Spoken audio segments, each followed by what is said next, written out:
Emma stopped in her tracks as she walked past her neighbor's curbside trash. Among the discarded items sat an old wooden dresser, scratched, dusty, and missing a few knobs. Most would see junk, but she saw potential. "This could be beautiful," she murmured, rolling up her sleeves before hauling it into her garage.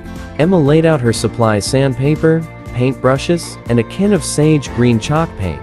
She ran her fingers over the dresser's rough surface, envisioning its transformation.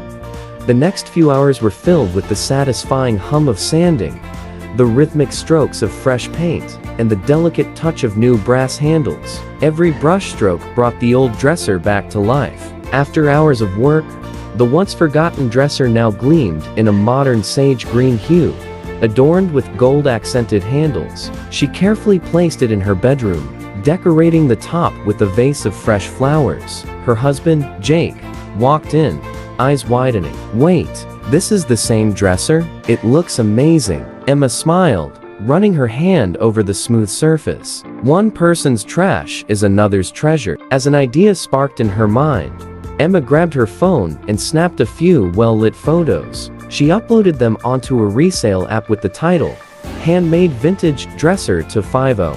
Within an hour, her phone buzzed with an offer. She grinned. This was just the beginning of her furniture flipping journey.